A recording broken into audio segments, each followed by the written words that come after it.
It. What?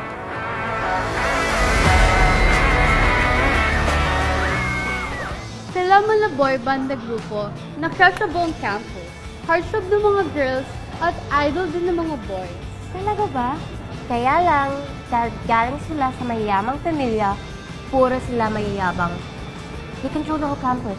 That's why no one dares to mess with them. Mahiyaman, tapos mahiyabang pa. Pero at least, ang pogi nila, diba? Sino yung palang ito? Si Arrow. He's the alpha leader. Anak siya na may-ari ng school at direct na isa sa mga shareholders. Siya din ang president sa student council natin. Natural born leader talaga. Very smart and magaling din siya sa pagtugtog ng piano. Sa gitna naman, si Fran. Anak siya ng business tycoon na may-ari ng White and Beauty and Wellness Clinic sa buong Pilipinas. Based on my research, siya yung the cold prince ng grupo. Yung tipong pa-mysterious pero minsan lang umite.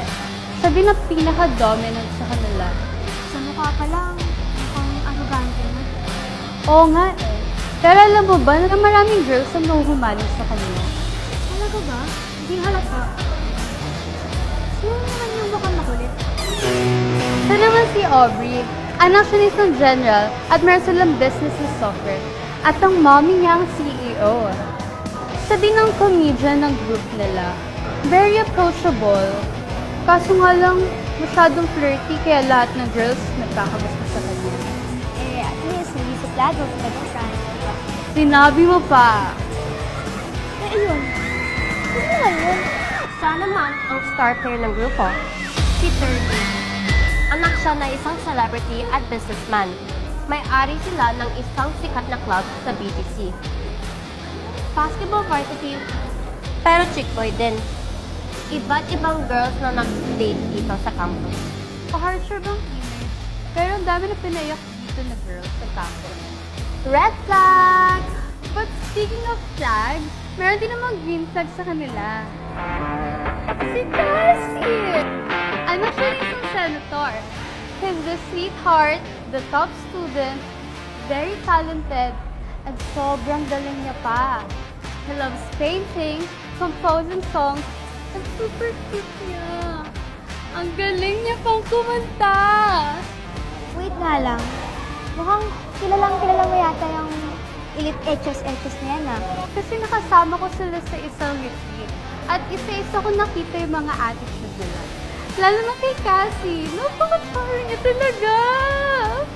Siguro yun yung crush mo sa kanila, no? Secret. For me, puro papugi lang naman yan. Sikat lang sila because of their status and money. Ay nako, tara na nga sa kantin. Kanina pa ako nagugutom eh. Tara na. Sige na nga, haba pa naman ang pila.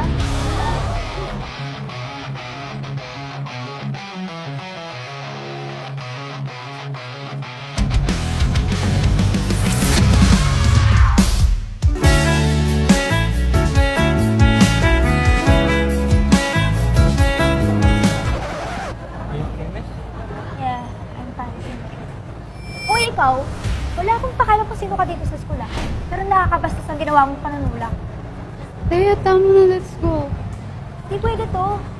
Porkat kilala yung unggoy na yun dito sa school, akala mo kung sino na. Unggoy? Sawa ka na ba sa buhay mo? Hindi ko naman yung sinabi ko, di ba? Kailangan ka pa bang ulitin? Gwapo mo naman, unggoy pare. Unggoy yarn. Kilalanin mo kung sinong binabangga mo, miss. Nakataka ako matako. Watch out, miss. Looks like bago ka lang dito, ah. Ano?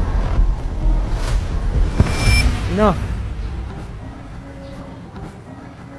As president of student council, it is my responsibility to fix this problem. Let's reconcile this in my office.